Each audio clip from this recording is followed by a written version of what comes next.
This is a rice mango with a double cream inside. Look, double cream. And also I take some full cream milk powder.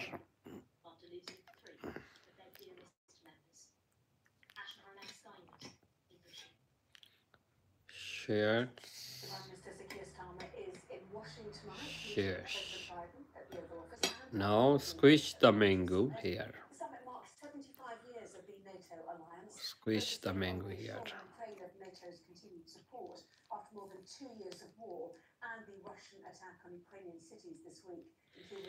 Squishing mango.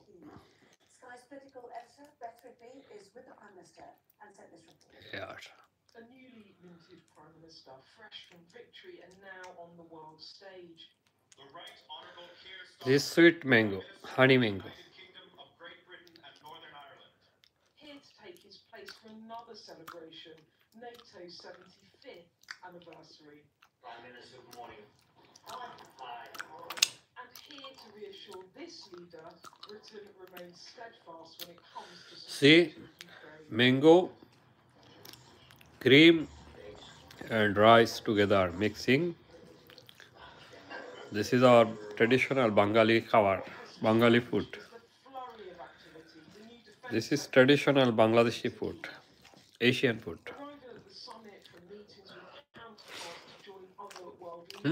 This will feel a long way from the UK. Delicious.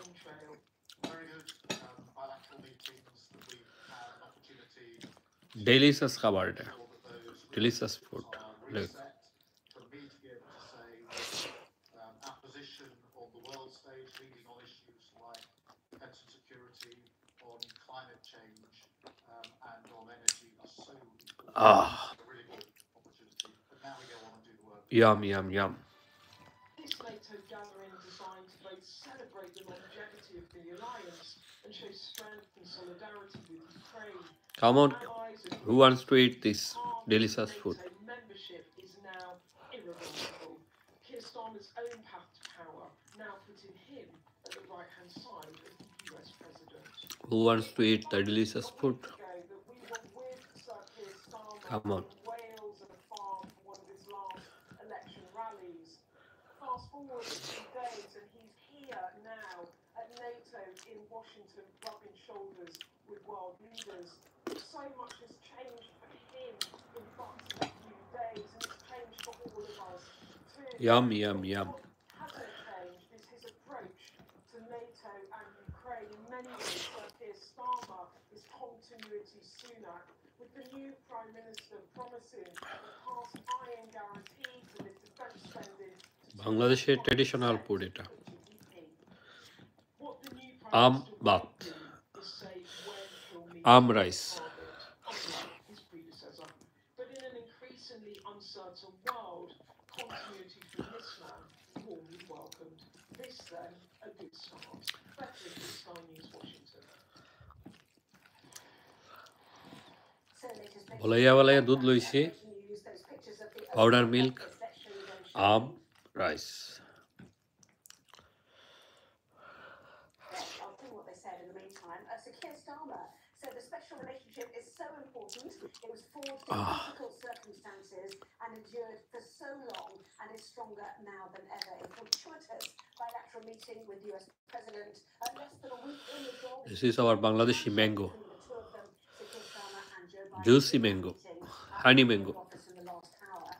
And at this meeting with US President Joe Biden, Sir Keir was asked if football was coming home and said it looks like it.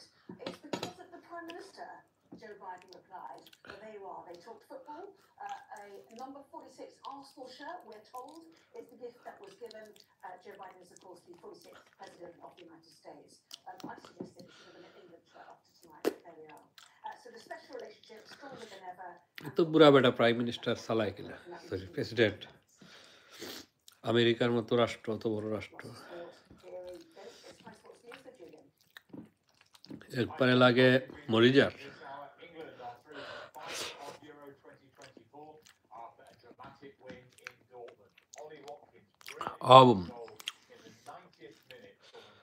England win হয়ে গেছে viewers. স্মরণকালের ইতিহাস ঐতিহাসিক বিজয় আজকে কল্পনা অতীত কারবার হয়ে ফেলছে amazing কারবার হয়ে গেছে অ্যামাজিং কই 1960 তারা গেলছিল ফাইনাল আবার এখন আজকে খেলবো সানডে আবার এই কাম করে দিছে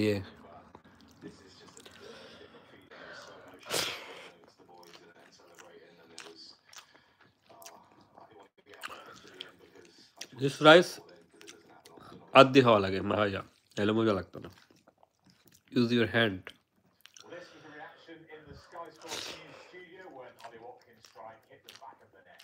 I'm sure that there's going to be an opening somewhere. There's going to be a bit of magic from someone. I mean, Cole Palmer's just put Watkins in. Go on, Watkins.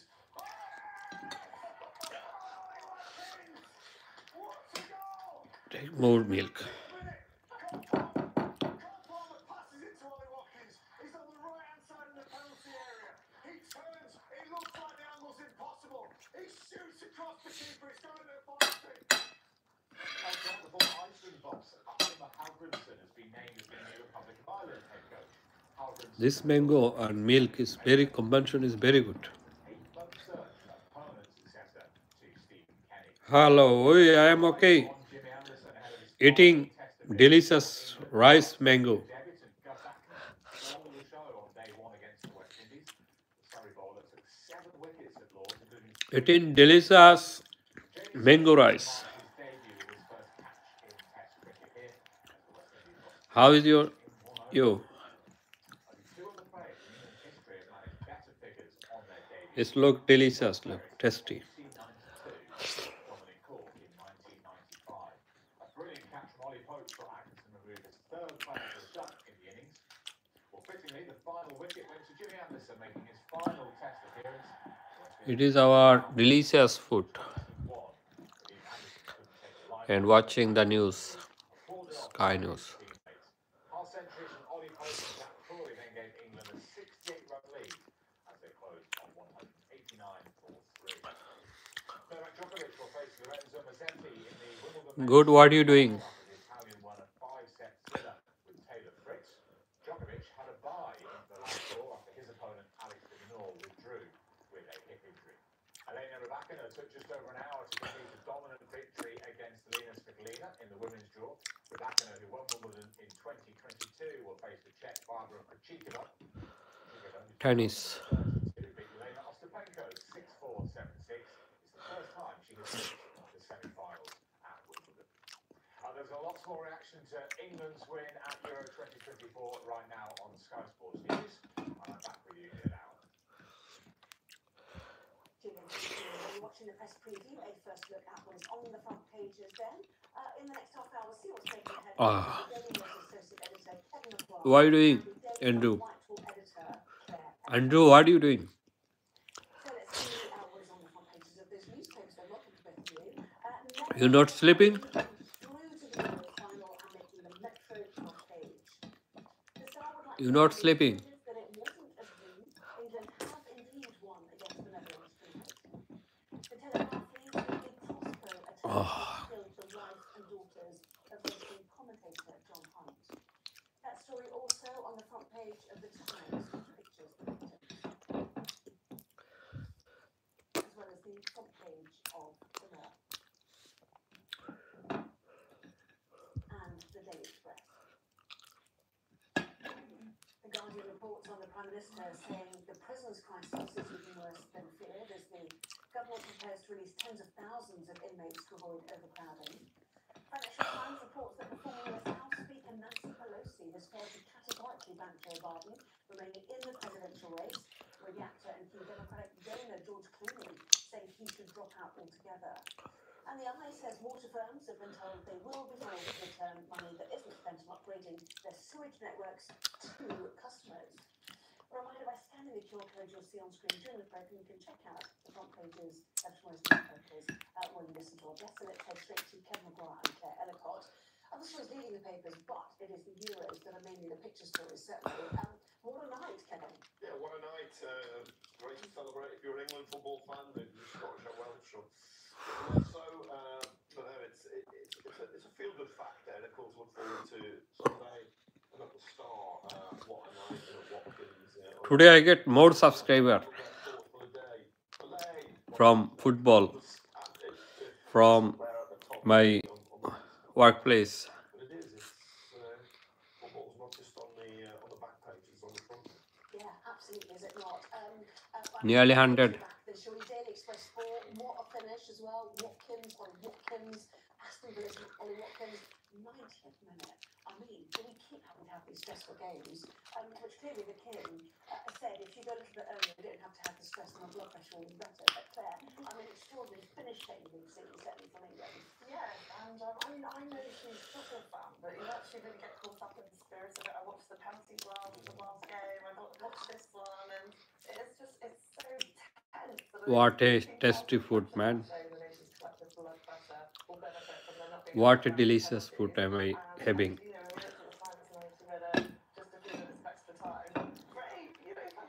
In my dinner. It's always more exciting though if you win right at the end. You feel it.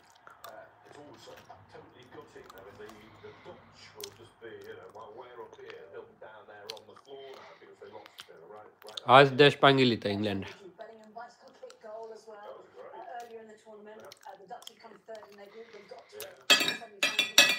Celebrations of the England fans there. But Gareth Southgate was just given a news conference, was again asked, well, people keep wondering if this is going to be your last game. But he pointed out his record in the last two tournaments. Scotland's the second time he's taken England to a Euro final. Successive tournaments, first abroad, and at the same time the World Cup, England have got to a semi and a quarter before Thomas is ranked. He's by some distance the most successful England manager since Alf Ramsey in 1966 and all that.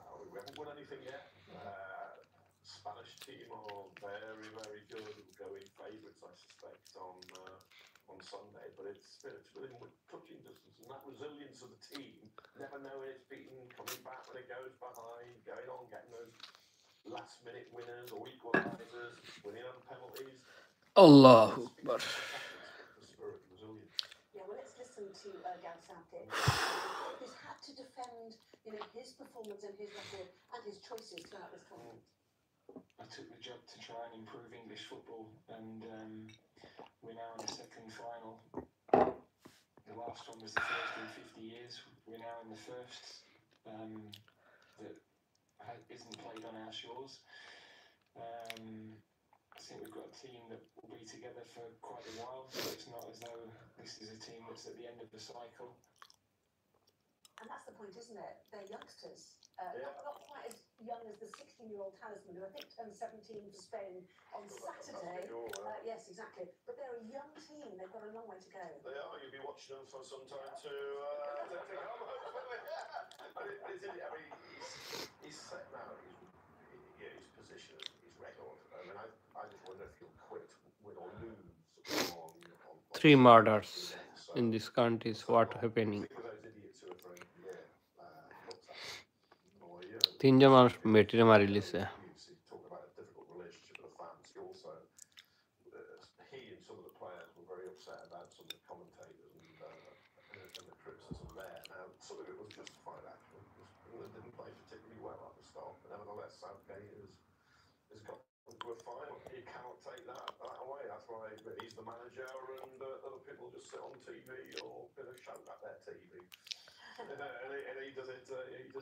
There. I think it was the 81st minute, was it not, that Foden came off and again, and then Kane comes off, replaced by this man, Ollie Watkins, the super sub now, who 9 minutes later scores that winning goal at 90 minutes with only 2 minutes, as you said, of extra time. I mean, seconds left again.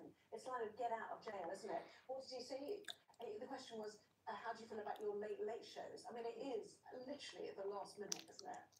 Yeah, and it was wonderful to watch. I mean, I don't know who he is. He plays for Aston Villa. Political now. But, it was wonderful to watch, and knowing that, only a few minutes left, it was just a great thing. Oh, please, God, let's hope we're not having a tweet from David Cameron. We have had a tweet from Sir Keir Starmer, who popped out in the NATO summit, which we'll come on to in a little bit. and suggested he was sat alongside the Dutch Prime Minister watching Kane's equaliser in that penalty, which some, are doubtful about, to be fair. But luckily it was 1-1 if you're trying to bring European closer cooperation while you're there. He's heading to Berlin, we're told, confirmed by Downing Street tonight. It's all falling in his lap, isn't it, to be fair, don't you think, for the new Prime Minister? Yes, so I think he briefed journalists on his way out to NATO that England hadn't lost any penalties under his Labour government. And Now I'm eating another one, delicious yogurt. he will be thrilled about this, and we're told that he's given an Arsenal t-shirt. Delicious yogurt eating at the moment. With the number 46, obviously, he's the 46th US president. So it's personalised at the very least. Exactly, I'm sure that will make it far more fun. So, Sakira is like a massive... Hold on a second. Bring my yogurt. Watching it, but it does sound like he was joking about being past notes, but it does sound like he was able to catch some of those. But it is falling into his lap in a sense. This NATO summit was planned some time ago, and there you are. You're all of a sudden a new prime minister. He's looking on the world stage. Bring my delicious yogurt. Sporting, cultural event. England, many people in Scotland might be wanting a different result. Although I was in Wales at the weekend and found quite a lot of Welsh people cheering England on. But that's very good for Scotland. What a contrast and brutality of politics. Like the former prime minister now, as he is Sunak, who delayed the election, could have been in there, could have been going to the final. He spent his day being barracked by Tory MPs and bloodletting over terrible elections. Yeah, these are the pictures Keir Starmer posted actually standing up for Kane's penalty and, having on this day. Luckily, it was at this point when it was 1-1 and not a little bit later, to be fair. The Guardian has it on the front page as well. Watkins puts England in dreamland. I have to confess we were all waiting here to go into extra time. Put out more flags, dig out the St George's Cross Jester's hat, prepare to throw what remains of your plastic beer glass in the air, etc., etc. Anyway, back to do it all again on Sunday with Sir Keir Starmer and Lisa Mundy, the new sports secretary, heading off to Berlin to watch it too. Yeah, and no doubt that, they'll be egging England's team on as the real... Cheated by eating. Delicious food eating. Could be that bring back the British summer. Where is the weather? I think that's Dictator control. that's beyond his powers. Yeah, absolutely. Well, wonderful to see those England fans celebrating. There hasn't been that much confidence, I suppose. It's been a grind, hasn't it? No, that But these little late goals, as it was put to Gareth Southgate, truly astonishing to see and, exhilarating. Yeah, today was the best England performance. They will have to play even better against Spain, who are very good. The tournaments are about, you don't want to peak too soon. Too often you get teams that do pretty well in the group stage, and that's their thing, and they go out of that, and then they're out the tournament. Maybe the Spanish won all their games, they won all the way through. Maybe England are just coming up. In this dessert, no. Other one was also dessert kind of food, but this one also dessert. Yeah. Anyway, let's not worry about that just yet. Corner of dessert. Anyway, lots more stuff coming next month. Cheesecake, Keir Starmer making his debut on the world toffee, stage at the NATO summit in Washington. yogurt, toffee flavor. Office as well. We'll have pictures of that. Questions still looming over Joe Biden's future. Back in a moment.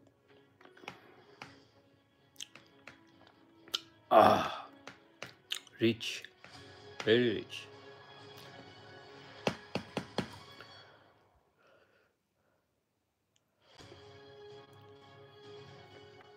Thank you very much. 80% of our butterflies are in decline, which obviously means when we have poor springs, How are you? as we're seeing now, a poor summer start, this can exacerbate. This is can lead them to be less resilient. yogurt. This is sweet yogurt and toffee flavor sweet yogurt with cheesecake. Due to the dull spring and the dull summer weather that we've had so far. Before I eating mango rice, that is be finished now. Mango, double cream and powder milk. It's a little bit more difficult for them Do you know this milk? So cold, they're warm-blooded, Do you know this they're milk? hot-blooded insects, so they need the warmth from the sunshine to This stimulate milk. their Do muscles you and know to that? get them mobile and get them out there feeding and breeding, which is what they should be doing. But when the weather's dull like it is at the moment, they're too. Have you got club cards?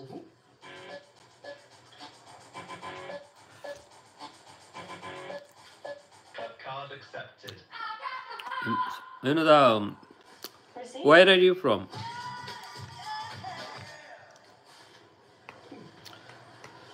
Pakistan, Bangladesh, India. Which party? Oh, crikey, what's its name? The holly blue and the common blue, they should all be around, zipping around our gardens at the moment, but it's a little bit of a slow start for them. But there's lots we can do to improve it. So we can improve our gardens and our allotments and our balcony spaces by establishing what's known as a wild space to campaign that butterfly conservation are running. So this involves growing larval food plants and caterpillar food plants. How are you doing? Water sources in your garden. They are very, very sensitive Alias, to what are you doing? environmental change. So as our climate changes and as our climate warms, the butterflies are moving around as a result of this, and they are known as what's known as indicator species. So they can be indicative of the health of our wider environment. What are you doing, my friend?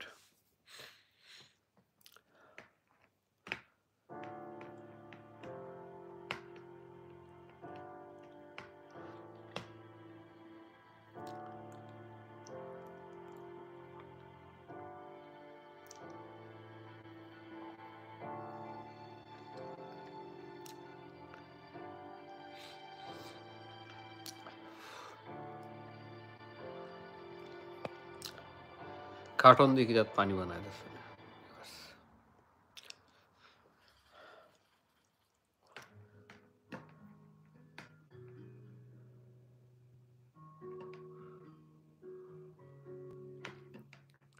অলিভের গাছ Spain লাগে যত olive হয়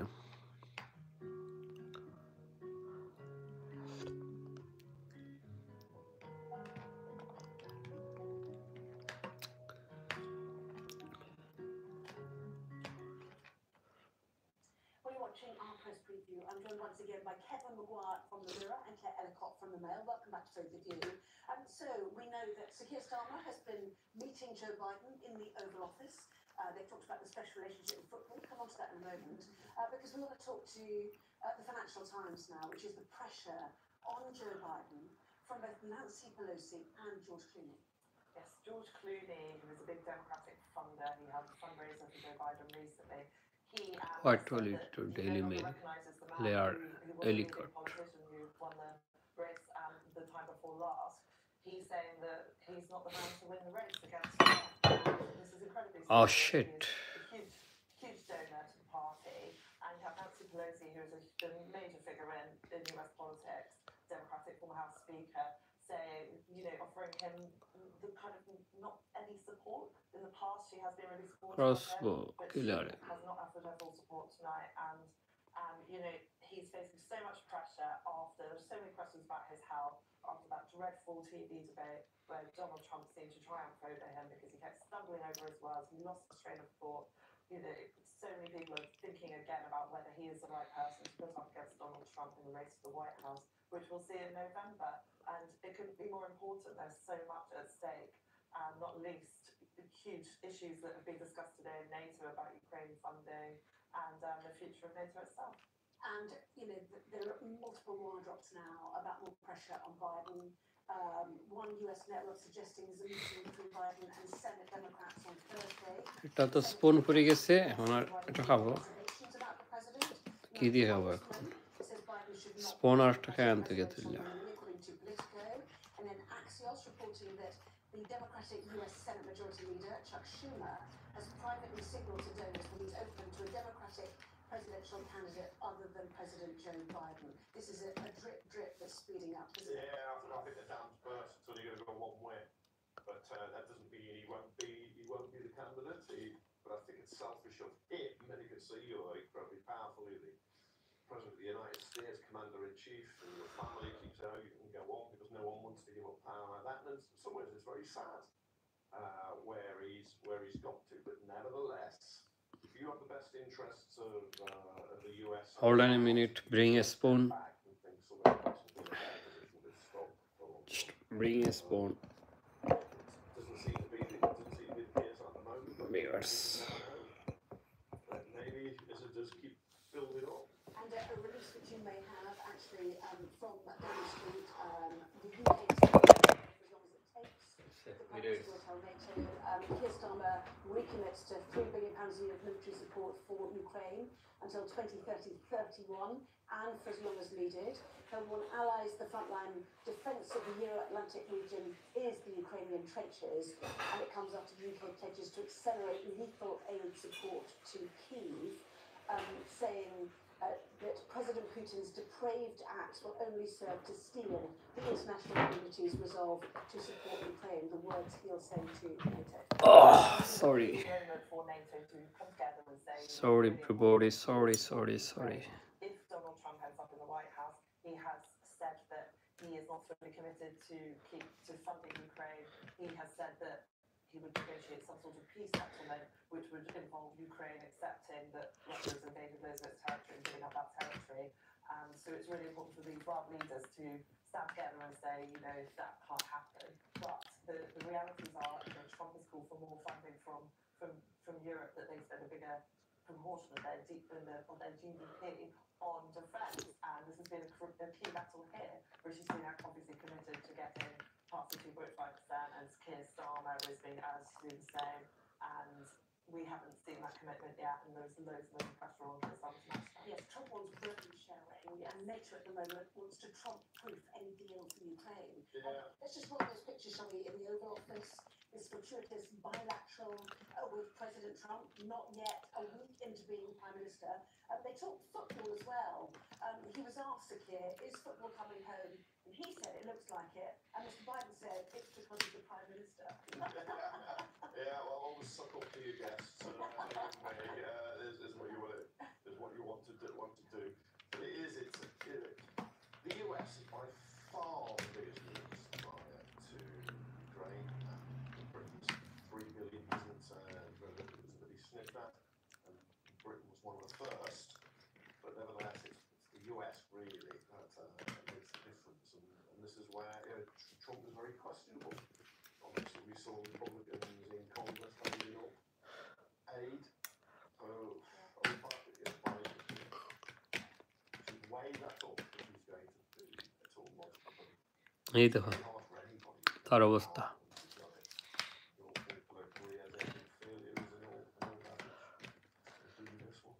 বুড়া আছে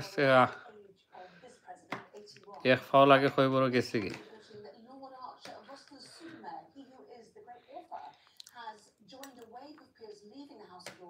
দুনিয়াটারে নাচায় এই বান্দরে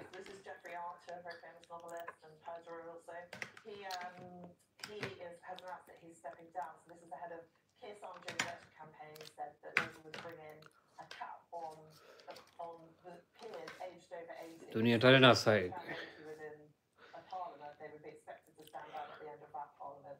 And this is all with the goal to reducing the size of the House of Lords, something Keir Starmer, is very committed to, but has not been that bold on.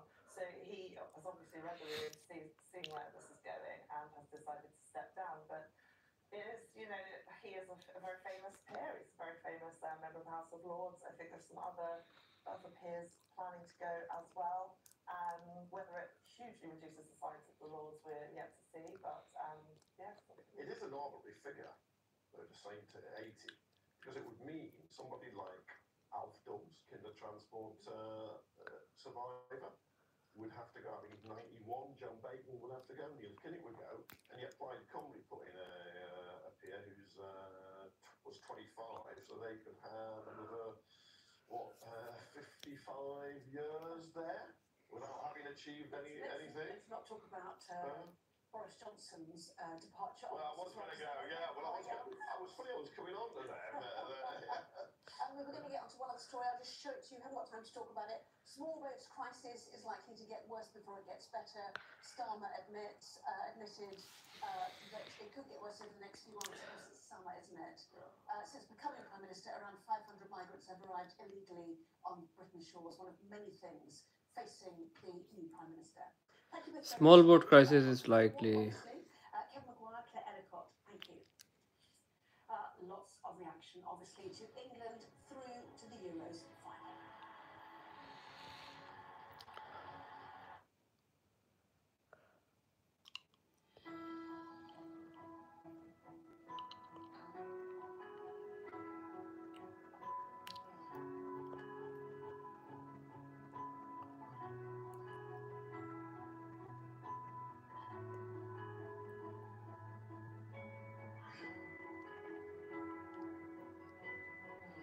তাকে যাতে হবে মাছ খাওয়া উদ তাহলে উদ উদ গন্ডার এরা হচ্ছে গন্ডার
এবার ফিনিশ করব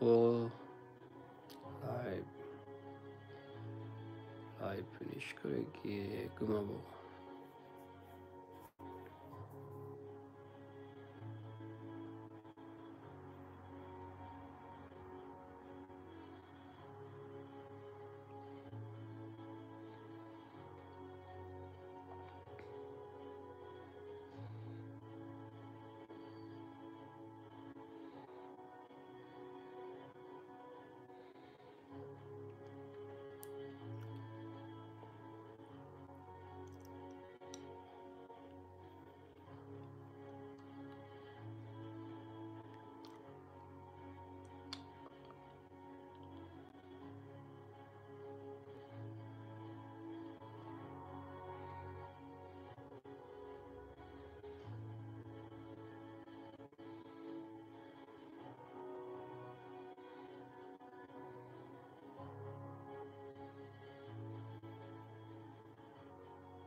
This is Sky News, the headlines. England are through to the finals of the European Championships. A 90th minute victory for Gareth Southgate's team, who came from behind to beat the Netherlands 2-1. The nation's hero substitute Ollie Watkins, who scored the winner in the final minutes.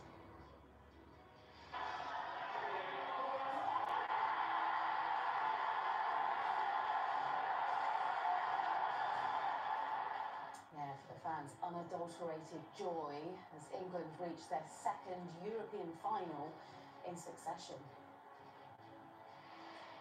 Well, back here, the moment Carl Clifford, the man suspected of a triple murder, was stretchered out of a North London cemetery, ending a police hunt. It follows the murders of the wife and two daughters of a Sky and BBC sports commentator in what's believed to have been a crossbow attack. Also, the Prime Minister taking to the global stage as Sir Keir Starmer meets fellow leaders in Washington. There's many questions over the future. His host as one of America's most famous Democrats, that's George Clooney, says President Biden should not seek re-election. Another Hollywood star, Alec Baldwin's unwanted role in court over the involuntary manslaughter of a cinematographer. A hair-raising journey for these astronauts into space, but they insist they're not stranded after their spacecraft malfunctioned.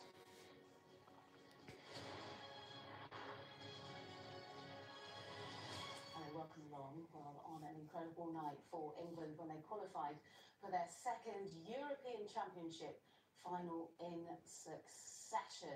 England's chances of seeing Sunday's final, well, they were at risk early on in the 6th minute when a Dutch midfielder Simmons scored a thunderbolt, and that was just outside the box. Our national correspondent Tom Parmenter was with some of the fans in Manchester, and here's his report. This never gets any easier. A ritual that shreds English nerves every single time. Everyone was bang up for it, but so were the Dutch, who were straight in with the first goal.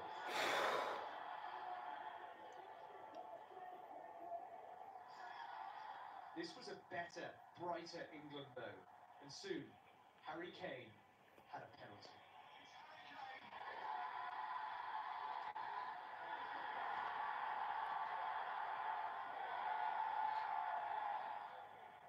It was a full-throttle semi-final, and so much better to watch. Across the Atlantic in Washington, the Prime Minister was glued to it too. And then, with minutes to go, it happened. Ollie Watkins came off the bench and stole the show.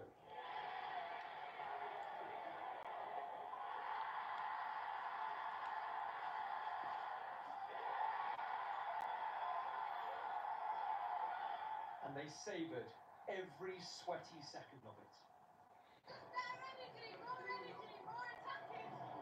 How is this performance for you so far? Very good. Why? Because you really just got that's the best we've heard. Playing as a team, passing the ball, brilliant. They're playing forward a lot more. It's nice. It's good to watch. It's exciting. 100%, this is the best England we've had so far. And that is what it means. All of a sudden, Ollie Watkins from Aston Villa is a national hero. England's men have never won the Euros. The final on Sunday awaits. Tom Parmenter, Sky News, Manchester. Police in North London have confirmed they found the suspect in the murder of the mother and two daughters. They had searched for Carl Clifford since the bodies of Carol Louise and Hannah Hunt were discovered yesterday evening. The women's husband and father is John Hunt, a racing commentator for the BBC and Sky. The three victims were discovered at their home in Bushey in Hertfordshire last night. And the area around Ashland Close has been sealed off since then. Officers searched a property in nearby Enfield this morning as they hunted for Clifford. And now Lavender Hill Cemetery in Enfield, closed off, where the triple murder suspect was pictured being stretchered out. Our correspondent Ashna Brunak reports. Almost 24 hours after the manhunt started, this was the moment police found Kyle Clifford, stretchered out of a cemetery in Enfield in North London by police and paramedics. This was the picture they released of Clifford on Wednesday morning in an effort to locate him. The streets search started when police found the bodies of 3 women at a house in a quiet suburban town of Bushey in Hertfordshire. The victims of a senseless crossbow attack were a mother and her daughters. 25-year-old Louise, her 28-year-old sister Hannah, and their mother, 61-year-old Carol Hunt. The 3 women are the wife and daughters of Sky Sports racing broadcaster John Hunt. Police and paramedics were called just after 7 on Tuesday evening, and neighbours have been shaken by events. I got calls from other people saying that something tragic had happened. I only learned this morning that there was actually 3 women who've been brutally killed, which is horrific. Safia lives opposite the family and watched last night as emergency services descended on the street. We were all very anxious. We were on edge all night, unable to sleep until the very early hours of the morning because we were just seeing a flood of blue lights, helicopters, sirens everywhere. We were all very scared.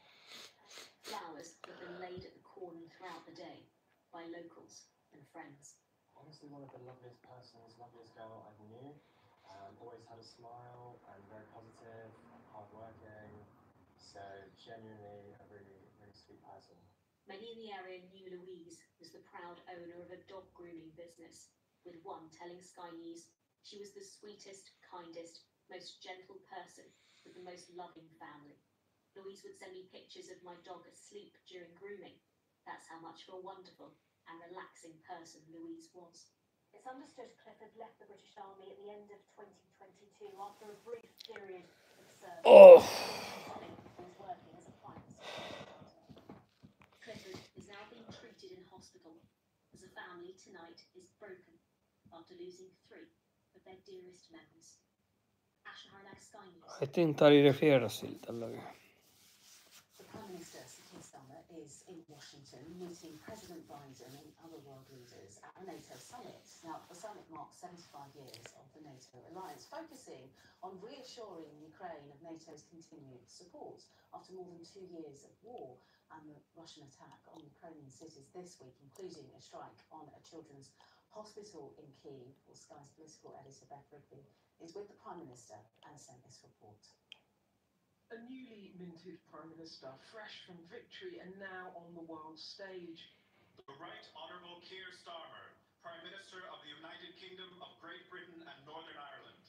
Here to take his place for another celebration, NATO's 75th anniversary. Prime Minister, good morning. Hi. Hi. And here to reassure this leader, Britain remains steadfast when it comes to supporting Ukraine. Thanks so much. Thank you for the participants. Thank you very much. What has changed is the flurry of activity. The new Defence Secretary's already been to Kyiv. Arriving at the summit from meetings with counterparts to join other world leaders, this will feel a long way from the UK campaign trail. Very good bilateral meetings that we've had an opportunity to make sure that those relationships are reset, for me to be able to say that our position on the world stage, leading on issues like defence and security, on climate change and on energy are so important. So a really good opportunity. But now we go on and do the work in Council. This NATO gathering designed to both celebrate the longevity of the alliance and show strength and solidarity with Ukraine. Allies agreeing Kyiv's path to NATO membership is now irreversible. Keir Starmer's own path to power now putting him at the right-hand side of the US president. It was but a week ago that we were with Sir Keir Starmer in Wales at a farm for one of his last election rallies. Fast forward a few days and he's here now at NATO in Washington, rubbing shoulders with world leaders. So much has changed for him in but a few days, and it's changed for all of us too. But what hasn't changed is his approach to NATO and Ukraine. In many ways, Sir Keir Starmer is continuity Sunak, with the new Prime Minister promising a cast-iron guarantee to lift defence spending to 2.5% of GDP. What the new Prime Minister won't do is say when he'll meet the target, unlike his predecessor. But in an increasingly uncertain world, continuity from this man warmly welcomed. This, then, a good start. Beth Rigby, Sky News, Washington. And Beth sent us this update from the Oval Office. Sir Keir Starmer came here. He made it clear that he was going to honour the commitments that Rishi Sunak had made to Ukraine, that £3 billion of funding. He's also talked about a hard iron commitment to hitting the 2.5% of GDP target for spending on defence, which he has urged other allies to do. The slight fly in the ointment, if you like, is that Sir Keir Starmer hasn't given a time frame on when he will do that. Rishi Sunak, you will remember, said it would be done by the end of the decade. But for allies meeting here, as Russia steps up its attacks on Ukraine, this was a massive moment to show solidarity with Ukraine and with each other. The Prime Minister's official spokesman making the point that over 20 countries now in NATO spend over 2% of GDP on defence. Back in 2014, I think it was only a handful, perhaps 3. So the alliance increasing spending. And part of all of this actually is also about future-proofing NATO and support for Ukraine ahead of that US election when it's all up in the air as to who might win. And you might have heard in the White House there an article from George Clooney in one of the US newspapers, I think it was the New York Times today, suggesting that Joe Biden, as much as George Clooney says he loves him, he has backed him, he has funded him, he said it's time for Joe Biden to stand aside and make way for a new candidate. George Clooney, the actor, arguing that if he doesn't, Trump will win. So lots of shouts and questions about that to the president after the warm words at the top of this bilateral summit, of which he did not reply. George Clooney may not hold office in America, but he's one of the country's most famous Democrats, and today, in stark language, he called on President Biden to withdraw from his re-election race. Now, the Star said the man he met at a fundraising event 3 weeks ago was the same faltering man America saw in the first presidential debate. Our US correspondent James Matthews has more. On every stage, he's the president under performance review. This was the NATO family photo. Even here, Biden's political survival was center stage. Thank you. President Biden, is Nancy Pelosi still behind you, sir? The clenched fist signifies the struggle for survival. Now with added star quality, Hollywood's George Clooney, who hosted a fundraiser for the president last month. It raised questions at the time, but the president's predecessor, Barack Obama, took his hand to exit the stage. Now Clooney, a lifelong Democrat, has called on the president to step down, saying he risks losing the House and Senate as well as the presidency. In a withering critique in the New York Times, he writes, "The one battle he cannot win is the fight against time. None of us can. It's devastating to say it, but the Joe Biden I was with 3 weeks ago at the fundraiser was not the Joe Big Effing Deal Biden of 2010. He wasn't even the Joe Biden of 2020. He was the same man we all witnessed at the debate." We cannot allow the alliance to fall behind. Fact is that so many of let me put it this way. I'm very pleased that today, all eyes are on the president and how he performs. All ears are on the power brokers in his party. Should the president step aside? An influential voice spelled trouble for Biden. A former House Speaker and longtime ally declined to offer full backing. Does he have your support to be the head of the Democratic Section? As long as the president has, it's up to the president to decide if he is going to run. We're all encouraging him to make that decision because time is running short. But Biden's decision is to stay on. Whether that holds will be tested in a set-piece news conference scheduled for Thursday. For Democrats divided, there are no easy answers. 4 more years! 4 more years! James Matthews, Sky News, in Washington. The actor Alec Baldwin appeared for the first time in an unwanted role. The accused in the involuntary manslaughter trial over the fatal shooting of a cinematographer. The star is accused of killing Helena Hutchins on the set of The Western Rust. He denies the charge. Our US correspondent Martha Cameron reports from the courthouse in New Mexico. Mr. Baldwin, how are you feeling today? ये तो England prime minister Lal Going from a movie role to a manslaughter. फला देखला लागे Mr. Baldwin, are you responsible for Helena Hutchins' death? Mr. Baldwin, will you take the stand? They're questions that will be answered over the next 2 weeks. A photograph of Helena Hutchins was shown to the jury by the prosecution in front of the church set where the cinematographer was fatally shot. Baldwin, they say, caused her death. Pointed the gun at another human being, cocked the hammer, and pulled that trigger. In reckless disregard for Miss Hutchins' safety. Baldwin, supported in court by his wife Hilaria, actor brother Stephen, and sister Beth. He previously denied pulling the trigger or knowing the gun contained live bullets. On a movie set, you're allowed to pull the trigger. So even if he intentionally pulled the trigger like the prosecutor just demonstrated, that doesn't make him guilty of homicide. He did not know or have any reason to know that gun was loaded with a live bullet. The court was shown body cam footage of the frantic efforts to save Helena Hutchins. Her mother and sister, who live in Ukraine, are represented by lawyer Gloria Allred. Are they pleased that Mr. Baldwin is in court? Well, they want to know the truth, so they're pleased that there's a criminal justice process. I would like to add, he has never called the parents or the sister of Helena Hutchins to say, I am the one who held the gun that contained the live bullet that shot and killed your daughter, your sister. I am sorry. One big question looming over this trial is whether Alec Baldwin himself will take the stand. It would add some Hollywood drama to proceedings. Okay, let's go to sleeping.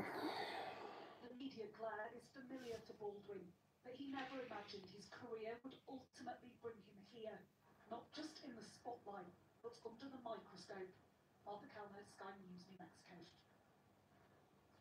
Okay, let's take you through some other news now. And 2 children who went to the same primary school in Liverpool, which closed because of a gastric infection outbreak, have died. The children, said to be aged between 5 and 6, were pupils at Millstead Primary School in Everton.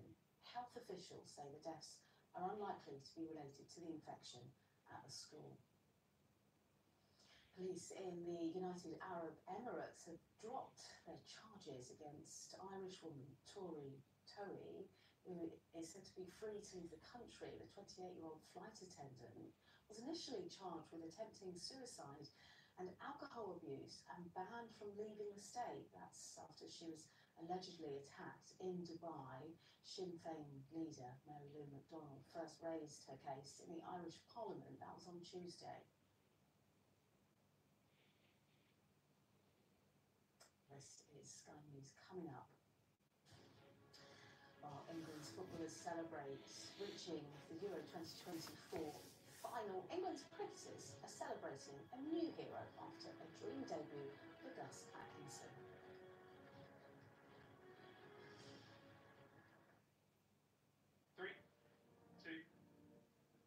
We've got an action, haven't we? We'll start with the rehearsals. Let's do that again one more time. You've got to be the best, but that is quite a lot of pressure. It's just keeping them through. You don't know what's going to happen day to day. I mean, forcibly removed. Football, journalistic competition, everyday matters. That was a very tense interview, and I'm still slightly shaking. You train hard and you fight easy, and I think that's what we're doing.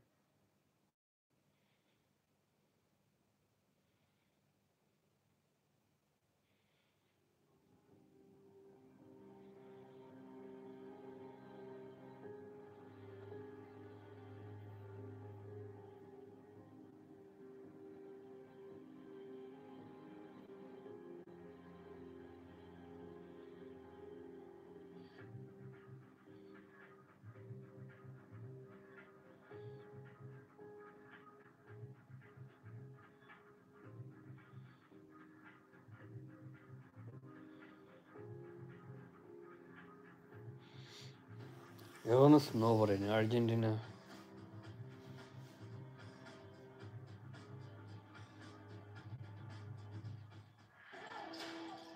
When you cover big, tense protests, there's almost always a moment when the atmosphere changes. There's a different noise. And you start to smell tear gas in the air. As a team, we've interviewed some of the biggest stars in the world. Tom Cruise, Brad Pitt. It can be incredibly surreal being swept up in their world, but we try to give you an honest sense of how these people really are. When we spoke to the fishermen down in Cornwall, all the politics of Westminster was a million miles away. This was about their jobs, their livelihoods.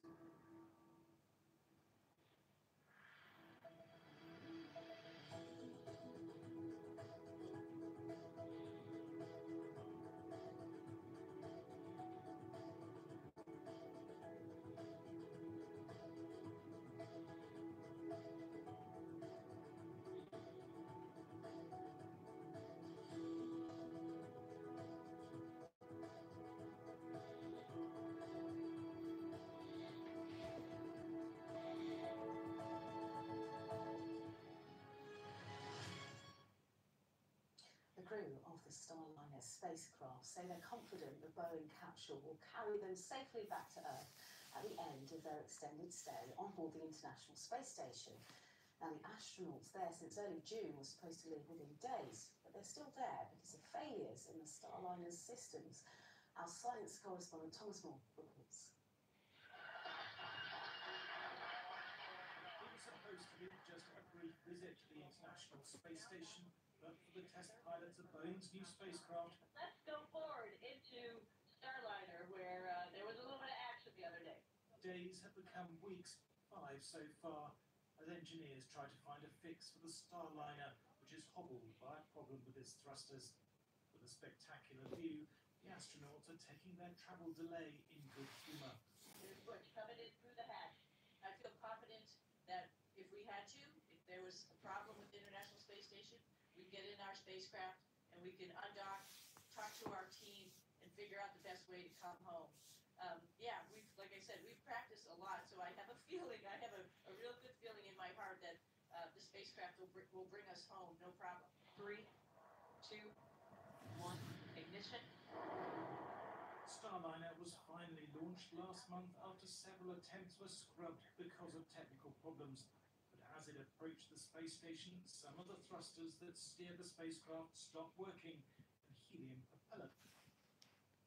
Fun Express, Sun Express. Turkey from $59.99.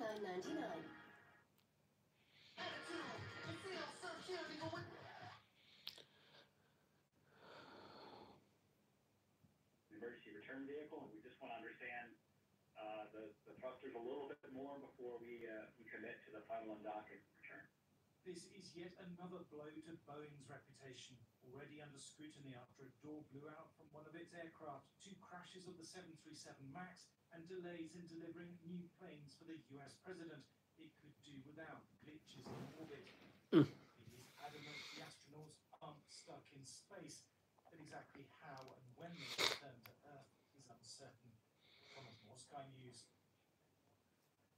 Time now for the latest sports news with Julian. Goal! I've spotted an opportunity, found the space, and slotted it home. It's what I do. This sports bulletin is brought to you by Vitality. Hi there. As you've been hearing this hour, England are through to the final of Euro 2024 after a dramatic win in Dortmund. Ollie Watkins brilliantly taking goal in the 90th minute, saw them come from behind to beat the Netherlands 2-1. Javier Simon's 25-yard effort had given the Dutch an early lead, but Harry Kane quickly levelled from the penalty spot 11 minutes later. It means that England are into the final of their second European Championships in a row, and they'll face Spain this Sunday, hoping to go one better than 3 years ago when they lost on penalties to Italy.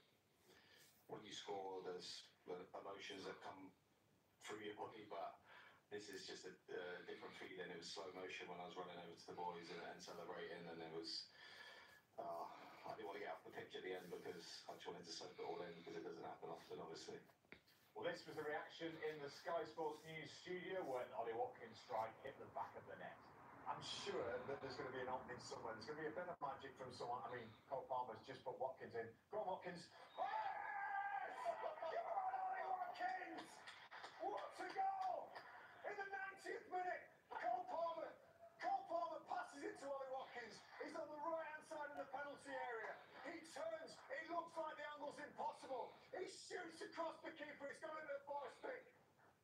Elsewhere, the former Iceland boss, Heimir Hallgrímsson, has been named as the new Republic of Ireland head coach. Hallgrímsson has also previously managed Jamaica, and his appointment ends an 8-month search for a permanent successor to Stephen Kenny. In cricket, all eyes were on Jimmy Anderson ahead of his final test appearance for England, but the debutant Gus Atkinson stole the show on day one against the West Indies. The Surrey bowler took 7 wickets at Lords, including 3 in 4 deliveries. Jamie Smith also marked his debut with his first catch in Test cricket here, as the West Indies lost 3 wickets in 1 over. Only 2 other players in England history have managed better figures on their debuts, as John Ferris in 1892 and Dominic Cork in 1995. A brilliant catch from Ollie Pope saw Atkinson remove his 3rd player for a duck in the innings. Well, fittingly, the final wicket went to Jimmy Anderson, making his final Test appearance. The West Indies all out for just 121, but even Anderson couldn't take the limelight away from Atkinson, who was applauded off by his teammates. Half centuries from Ollie Pope and Zach Crawley then gave England a 68-run lead as they closed on 189 for 3. Novak Djokovic will face Lorenzo Musetti in the Wimbledon men's semi-final after the Italian won a 5-set thriller with Taylor Fritz. Djokovic had a bye into the last 4 after his opponent Alex de Minaur withdrew with a hip injury. Elena Rybakina took just over an hour to complete a dominant victory against Lena Svitolina in the women's draw. Rybakina, who won Wimbledon in 2022, will face the Czech Barbara Krejcikova. Krejcikova, who's the world number 32, beat Elena Ostapenko 6-4, 7-6. It's the first time she has reached the semi-finals at Wimbledon. There's lots more reaction to England's win at Euro 2024 right now on Sky Sports News. And I'm back with you in an hour. Yeah, I'll give it a go. Anyone got gloves in my size? I need 4. The activist Malala Yousafzai has called on the government to do more to protect the rights of women in Afghanistan. She spoke to Sky's The World programme. She's visiting London, where she's raising awareness for Afghan girls living under Taliban rule. This is a great opportunity for the new government in the UK, that they stand by their values and stand with the girls and women of Afghanistan. I know that the Labour Party is committed to gender equality and humanity, so I believe that it's a great opportunity for them to share their solidarity with Afghan women, make sure that they're holding the Taliban to account, and they're not engaging with the Taliban with the exclusion of the women, and they protect the right to education and the right to work for women and girls in Afghanistan. I think we'll be watching them. I hope that they prioritize their commitment to Afghan girls in their 100-day plan, in their foreign policy. Let's take a look at the weather. Well, the next few days look drier for most, but there'll still be showers.